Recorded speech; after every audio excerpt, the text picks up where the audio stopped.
Allah berbicara sekarang soal adab.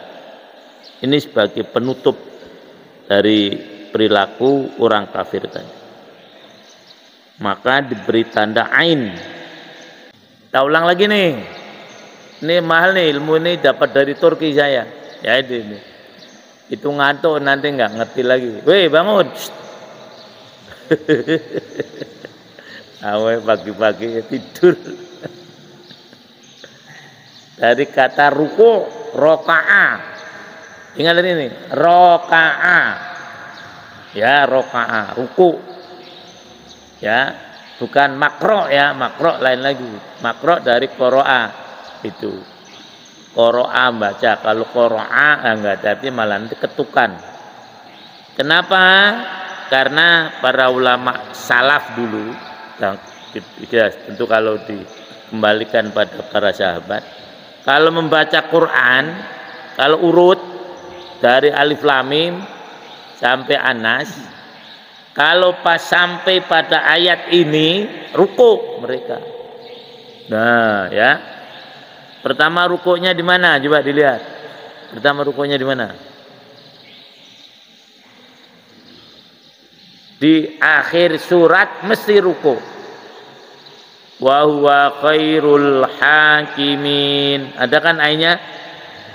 Ada enggak? Nah, itu kemarin kritik orang ya yang enggak senang, ini salah satu kelemahan mushaf Makkah atau Madinah atau Riyadh, nggak tahu itu. Itu tidak ada makranya, rukuknya saja. Nggak ada itu rukuknya. Ya ini. Nah, itu nanti rukuk kedua pada kalimat yastahzi'un. Rukuk ketiga mana? Cari. Pada mana? Pada ayat berapa? Berapa? 24. Nanti kita bisa menghayati isi Quran itu hanya dengan ain. Ini penting nih, ya. Kita menghayati isi Quran dengan ain. Nah, tiap-tiap ain ruku tadi itu satu paragraf kalau dalam bahasa Indonesia. Satu fakroh ya, bukan fikroh. Fakroh apa Pak Sarudin, fakroh apa fakroh? Paragraf kan? Nah, kan di sini gini. Saya ini mau diterjemahkannya fakroh kan gitu, atau kalimat-kalimat ya. Nggak, sekali lagi fakroh bukan fikroh ya. Fakroh paragraf ya itu. Nah, udah selesai yang tadi ain. Jadi ini Allah berbicara soal adab yang ditimpakan kepada orang kafir. Ini juga menunjukkan tanda kebesaran Allah. Kalau Allah mampu menciptakan langit dan bumi 6 hari, kemudian Allah mampu menciptakan arsy di atas air. Mampu Allah mampu apa? Yang ketiga apa tadi? Membangkitkan manusia. Dah ya. Nah, sekarang Allah mampu mendatangkan azab. Apa azab itu? Didefinisikan oleh para ulama. Azab adalah sesuatu yang tidak mengenakan atau bencana yang ditimpakan oleh Allah kepada manusia dan jin karena kesalahan mereka. Itu namanya azab. Maka binatang nggak ada yang dapat azab, nggak ada. Ya itu. Bagi binatang mati tenggelam dengan mati biasa sama aja. Tapi kalau manusia lain, mati tenggelam dengan mati biasa beda. Ya, jadi unsur adab itu 3. 1, adab jelas tidak mengenakan atau bencana. Yang kedua, yang mendapatkan azab hanya siapa? Jin dan manusia. Makhluk yang lain tidak dapat. Walaupun kena dampak tapi tidak merasakan. Misalnya binatang karena turun azab kena dampak. Ya itu. Pohon-pohonan karena ada azab kena dampak. Malaikat diazab enggak? Enggak ada. Lah ya ini unsur kedua. Unsur ketiga mesti karena kesalahan yang dibuat oleh manusia. Ini 3 unsur. Unsur pertama apa Pak Budi? Tidak mengenakkan. Ya. Yang kedua menimpa jin dan manusia. Yang ketiga kesalahan. Ya itu. Nah, kapan datangnya azab? Nah, di sini itu Allah yang menentukan. Nah, ketika Allah menunda azab, orang kafir nantang. Nih, tantangannya apa? Mayah bisu. Loh kok saya tidak diazab kayak sudah maksiat? Apa yang ini kurang ajarnya? Katanya, lah kalau melanggar aturan Allah diazab. Loh saya sudah melakukan berbagai pelanggaran. Lagi kurang ajarnya nih. Kok tidak diazab? Ada nggak gitu Pak Nurisan? Kafir-kafir kayak gini. Banyak kan? Loh, nantang-nantang. Soalnya kalau tidak taat celaka. Oh saya tidak taat malah bahagia. Menurut dia ya itu. Lah. Nah itulah orang-orang kafir kayak gitu itu. Mayah bisu. Apa yang menghalanginya untuk ngazab saya? Loh, kurang ajarnya nih. Nantang. Nah itulah para hewan semua. Allah bilang ini isinya keras tapi bahasanya enak. Ala yauma ya'tihim. Ingat ya, kurang gitu. Nanti kalau Allah itu datangkan azab, tidak ada yang bisa mengelakkan, tidak bisa. Tadi yang termasuk yang nantang-nantang tadi udah kena. Lah, contoh yang paling vulgar ya Fir'aun kan gitu. Itu sering nantang-nantang juga umat-umat yang dahulu. Kalau memang benar ancaman kamu, datangkan azab sekarang. Loh. Tapi Allah Maha bijak.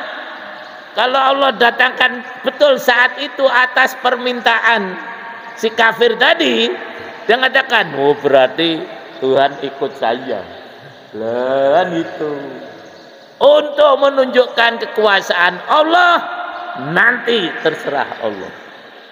Tetapi yang jelas azab mesti datang. Lah, ya itu. Kalau datang tidak bisa dielakkan. Dan apa yang kamu dulu Allah akan menggulung nih hak saja akan menggulung kalian habis semua. Loh, ini para hewan hati-hati. Jangan nyampe katanya kalau enggak sholat subuh gitu kan. Buktinya saya enggak sholat subuh juga enggak apa-apa kok. Lah kan gitu. Ada enggak Pak Amron yang gitu orang-orang gitu? Banyak ditanya ada kok tambah banyak. Nah, katanya lah udah itulah perilaku orang kafir dah. Nah, selesai sampai di sini pembahasannya. Maka di fakroh dibentukannya dengan ain. Nah, sekarang bicara yang lain. Nah, ya ini. Dah, sekarang rahmat. Ya, kalau tadi azab. Ya, lanjut. Ayat 9. Wala in adzaqnal insana minna rahmatan thumma naza'naha min Ayo.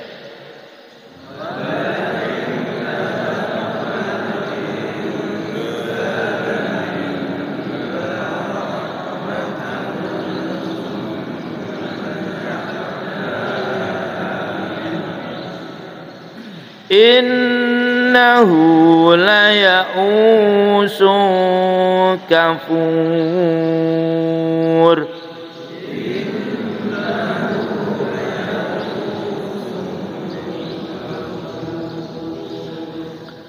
Walain dan sungguh jika adzaqna kami rasakan al insana kepada manusia minna dari kami rahmatan rahmat tsumma naza'naha kemudian kami mencabutnya minhu daripadanya daripada manusia. Domirnya memperhatikan lafaz bukan memperhatikan isi ya. Harusnya kan minhum karena manusia kan banyak, tapi karena lafadznya mufrad ya kasih mufrad. Innahu sesungguhnya dia la ya'usun dia manusia sangat putus asa kafurun dan sangat tidak berterima kasih sangat kufur. Nah sekarang bicara rahmat. Apa rahmat? Perhatikan, nanti lupa lagi. Tapi nggak apa-apa aja kalau lupa lagi aja ngajar terus. Kalau nggak lupa kan ngajar sekali aja cukup ya itu. Nah, rahmat itu maknan fil qalbi. Yub'itsu sahibuhu ayyuhsinal ghair, kurang lebih begitu. Perasaan dalam hati yang membangkitkan seseorang berbuat baik kepada yang lain, itu namanya rahmat. Ya orang lagi tuh. Ini bisa dilihat di Gharibil Quran dan Tafsir Al-Maraghi.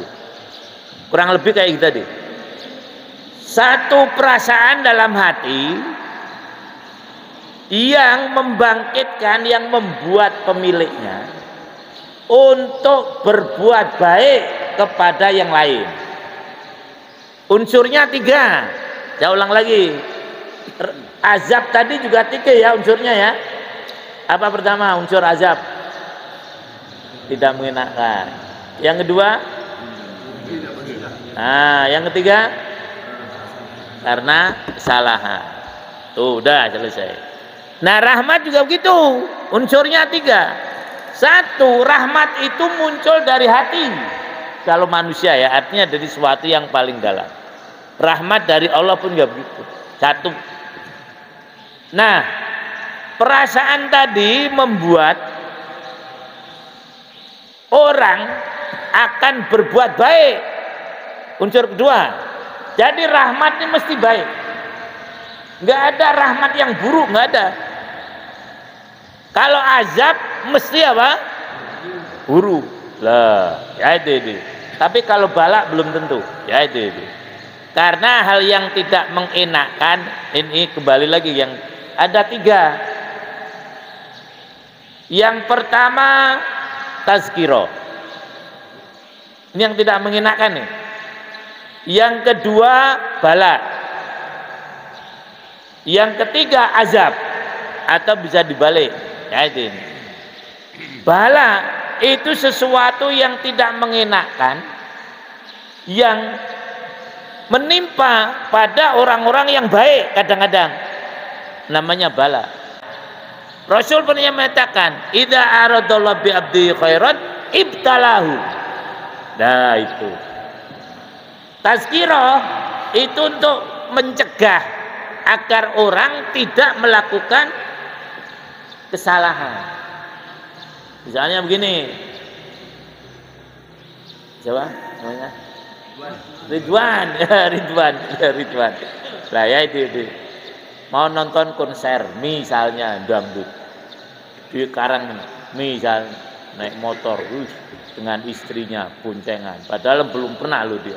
Biasanya berangkat, sampai Natat tabrakan. Loh. Akhirnya nggak jadi nonton kan? Itu namanya tadzkirah, peringatan. Agar tidak melanjutkan kemaksiatan. Nah, kalau azab tadi mesti tidak mengenakan menimpa orang kafir. Sekarang contohnya Aid. Loh gitu. Rasanya nggak ada orang yang sholat tahajud sering terus sholat kena Aid, nggak ada. Nah itu ya. Nah rahmat tadi, kalau rahmat mesti baik. Jadi apabila Allah menimpakan atau mengenakan kepada manusia itu rahmat, kebaikan.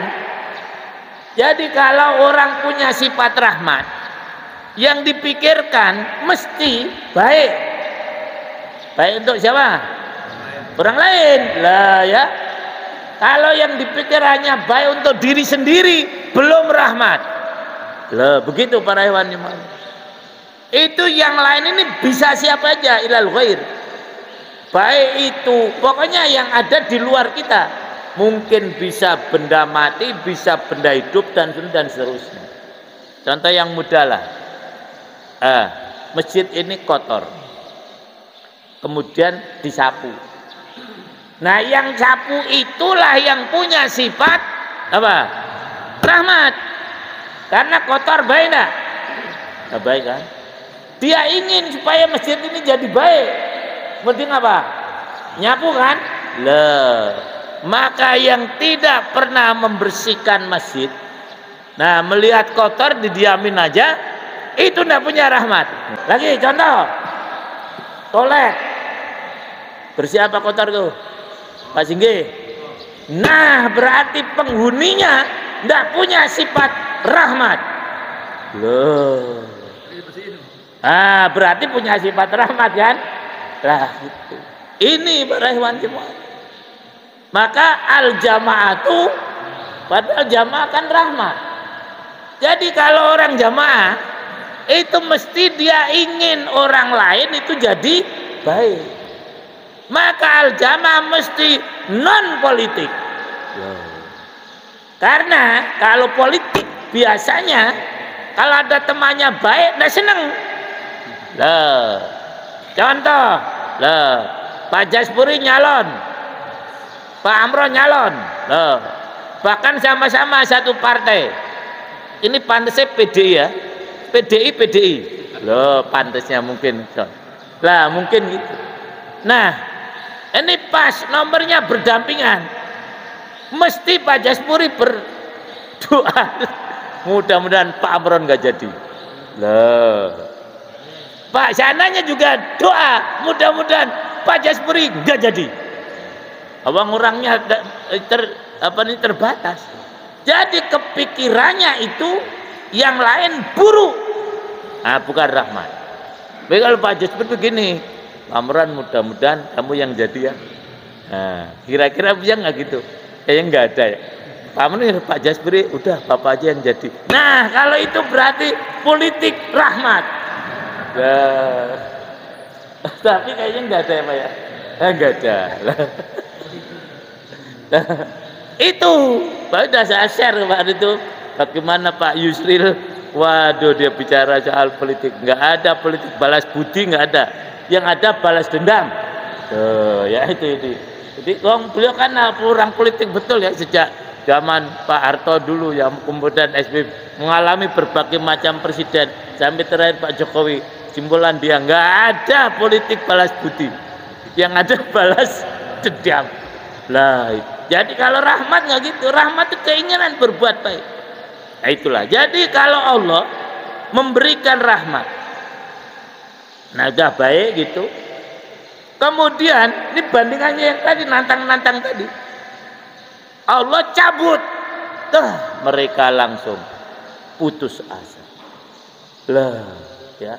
Kemudian mereka itu ingkar, ya, tidak mau berterima kasih. Itulah sikap manusia ketika Allah cabut rahmatnya.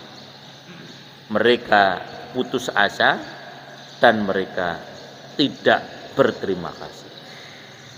Nah, selanjutnya ayat yang ke-10 ya. Ya, kan pertama muncul dari hati. Yang kedua berbuat baik. Yang ketiga pada yang lain. Nah, kayak itu. Lepas dari mikirkannya diri sendiri, tidak mikirkan istrinya, berarti belum punya rahmat. Nah, gitu kurang lebihnya. Atau saya imam nih, imam mikirnya diri sendiri, nah tidak mikir makmum, berarti imamnya nggak punya apa? Rahmat. Gitu ya. Allah itu begitu. Ya, itu bahkan rahmat Allah digambarkan dengan rahim, ibu yang mengandung. Dia tidak dapat kebaikan nggak apa-apa. Yang penting yang dikandung baik. Allah pun begitu. Nah, kalau Allah tidak ada hubungannya dengan kebaikan yang diberikan, ini bedanya rahmat Allah dengan rahmat manusia. Kalah, makanya kan kemudian ketika dipanjangkan tambah lagi, tanpa mengharap keinginan itu kembali pada dirinya. Jadi unsur keempat kalau dilanjutkan. Kalau kita manusia rata-rata, kalau memberikan kebaikan pada yang lain, kan dia berpikir, lah supaya nanti dia mendapatkan kebaikan dari yang dia berbuat baik itu. Itulah puncak dari rahmat. Misalnya begini, ya, Ustaz Jabaruddin nih, ya, dengan saya. Ketika Ustaz Jabaruddin datang ke saya, misalnya dia mau utang, oke, utang. Harapan saya apa kira-kira? Nanti saya bisa, nah itu sebetulnya belum rahmat. Lah, ya, kalau masih mengharap adanya kebaikan dari yang lain, belum rahmat. Nih kalau ditambah lagi satu, jadi ada tambahan, tanpa mengharap kebaikan itu kembali pada. Ya contoh tadi, ibu yang ngandung kita. Coba, ibu yang ngandung kita itu mesti yang dipikirkan kebaikan kita. Tetapi ibu yang ngandung kita tadi tidak pernah berpikir supaya anak ini nanti balas mengandung saya. Gitu. Nggak kebayang kan? Nggak kebalas. Lah itu, jadi maka yang punya rahim ibu. Ya gambaran yang paling mudah seperti tadi. Ibu nyusui kita, kan untuk kebaikan kita. Tapi pernah nggak Pak Budi berpikir dulu ibunya, dulu ketika nyusui saya, Pak Ibu saya berpikir nih Bud nanti ganti kamu nyusui saya, gitu pun nggak ada. Ya itu. Jadi unsurnya 4 tadi Pak Dede, ya. Jadi kalau sudah berbuat baik udah. Tapi yang keempat ini memang hanya dimiliki oleh Allah atau manusia ada cuman sedikit. Dia berbuat baik sesuatu tanpa mengharap kebaikan kembali pada dirinya. Lah begitu ya. Ini puncanya 4 jadinya unsurnya. Untung Pak Dadik tanya ya jadi ingat. Ya gini. Kalau kita masih mengharap kebaikan dari orang yang kita berbuat baik kepadanya, rahmat belum sampai puncak. Ini masih ada keinginan. Loh, soalnya ada kan saya pernah cerita dibacaan itu ada orang mau nyalon, ini politik lagi, mohon maaf ya, itu ngasih karpet masjid, tidak jadi karpetnya diambil lagi. Loh, gitu. Ini jadi viral di gitu. Itu karena dia bantu masjid tadi dengan harapan orang sana milih dia. Lah, karena enggak milih dia, karpetnya digulung balik lagi. Loh begitu. Nah, inilah para hewan jemaahnya. Kalau sekarang yang minimalnya dipersulit lah. Dulu kan kamu nggak milih saya, nggak usah minta tolong saya lah. Ada gitu. Nah ini, dah. Jadi Sekarang ayat yang ini perhatikan para hewan. 11, 10. Ada apanya di 10-nya? Loh, enggak, 10-nya ada apanya? Ada la-nya. Ya ini. Kita memahami Quran dari tanda-tanda wakaf. Artinya apa? Ayat yang ke-10 sangat erat hubungannya dengan ayat yang ke-11. Maka la maksudnya la wakfa, tidak diwakafkan. Begitu, ya. Ada enggak? Ada ya, gitu. Nah, kita baca 10 11. Wala in adzaqnahu na'ma'a ba'da dharra amassathu la yaqulanna dhahabas sayyi'atu anni. Ayo.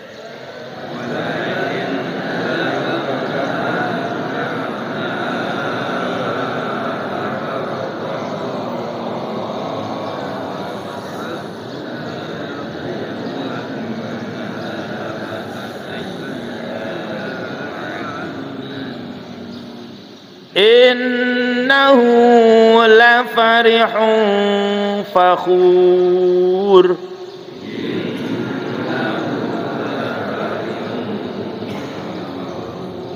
Hati-hati bacanya, enaknya panjang. Innahu la farihun. Nah, salah ya. Roknya pendek. Ulangi ya. Innahu la farihun fakhur.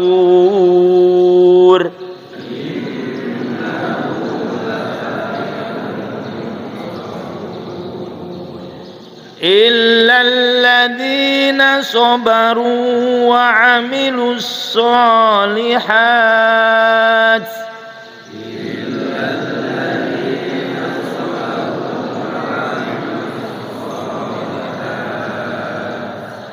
Ulaika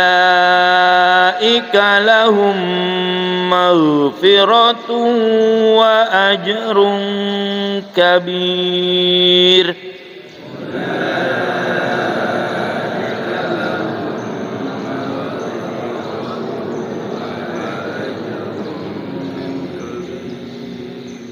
Walain dan sungguh jika adzaqnahu kami memberi manusia na'ma'a kebahagiaan atau nikmat-nikmat ba'da dharra setelah bencana massathu yang menimpanya, yang dorok tadi menimpanya, layakulanna sungguh dia akan datang, sungguh akan berkata, zahabas sayyiat, telah hilang semua bencana, ani dari saya, innahu sesungguhnya dia manusia, la farihun sungguh sangat gembira, fakhurun bangga. Nah, ini kebalikan dari yang pertama tadi. Yang pertama tadi ketika dia itu mendapatkan rahmat, kemudian rahmatnya dicabut, dia berpikir begini. Nah, nggak pernah dia akan putus asa dan ingkar, seakan-akan dia tidak pernah diberi nikmat sama sekali. Kemudian yang ayat yang ke-10 lebih jelas lagi. Ketika orang diberi kebahagiaan oleh Allah, kemudian diberi kebaikan setelah dia itu mendapatkan bencana. Jadi bencananya dihilangkan, diganti dengan nikmat. Dia lupa dengan bencana tadi. Sehingga apa? Sehingga dia menggunakan nikmat tadi dengan sekehendak sendiri. Padahal nikmat tadi datang dari begitu. Jadi inilah yang disebut dengan la farihun fakhur. Dia itu apa ya kalau katakan gembira, bukan gembira, gembira yang barengi dengan kesombongan, yaitu farih namanya, yaitu. Jadi dia, maka di sini garis fakhur, dia senang tetapi dengan bangga, lupa dia kalau nikmat tadi datang dari Allah. Yang pertama, sekali lagi, ketika dia dicabut nikmatnya, putus asa dan ingkar dengan apa yang dulu pernah diberi nikmat. Kemudian yang kedua, ketika dia diberi kebahagiaan setelah tertimpa bencana, apa yang dia rasakan? Lupa dia dengan bencana tadi, sehingga dia menggunakan nikmat tadi dengan kesombongan. Contoh begini ya, ini yang mudah aja. Orang jualan, satu saat jualannya laris, kemudian dia rugi, dia akan berpikir tidak pernah laris. Yang dia pikir apa? Rugi. Padahal kemarin kan gitu biasanya. Ini yang jualan, sekarang tani, ya itu.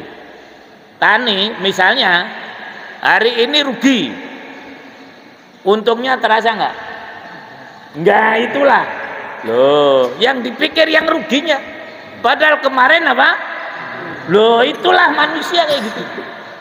Loh, ketika dia diberikan keuntungan, loh, terus dia tidak khawatir nanti akan rugi, tidak takut, sehingga dia menggunakan keuntungan tadi sekehendak sendiri. Karena apa? Dia merasa semua datang dari dirinya. Bisa dipahami Pak Rewan? Nah gitu. Jadi itu contohnya. Ada contoh yang lain misalnya, ya ini.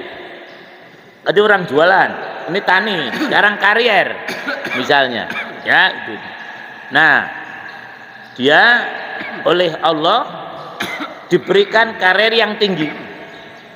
Ketika karirnya jatuh, putus asa dia. Kemudian, setelah karirnya jatuh, diberikan lagi karir yang tinggi. Lupa dia kalau tadi pernah apa? Jatuh. Sehingga dia menggunakan karir yang tadi sekehendak dia sendiri. Begitu para hewan semuanya.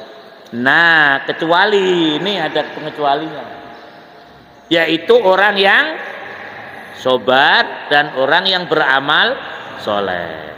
Tidak begitu. Ketika rugi dia tidak putus asa. Ketika untung dia tidak lupa diri. Tetap dia konstan begitu. Ketika gembira dia tidak melupakan Allah. Ketika dia sengsara tidak putus asa.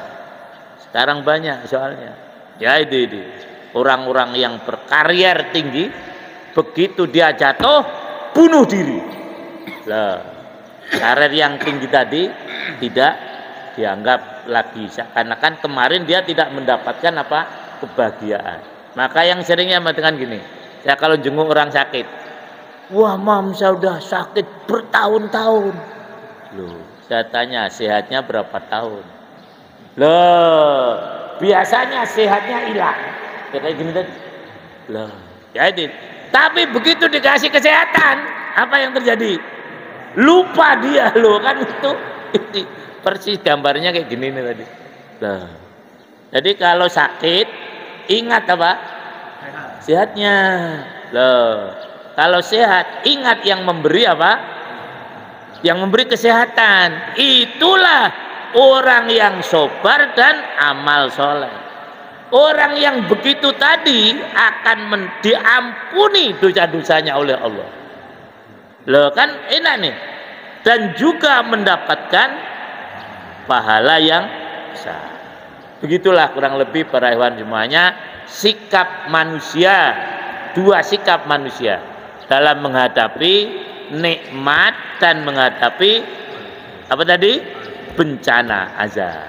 Ya, mudah-mudahan dapat kita pahami dan kita hindarkan hal-hal yang negatif, kita wujudkan hal-hal yang positif. Ya, Pak Nana sakit berapa tahun Pak? Berapa? 2 tahun. Sehatnya berapa tahun? Nah, kadang-kadang sehatnya nggak kepikir kan? Diingatkan oleh ayat ini.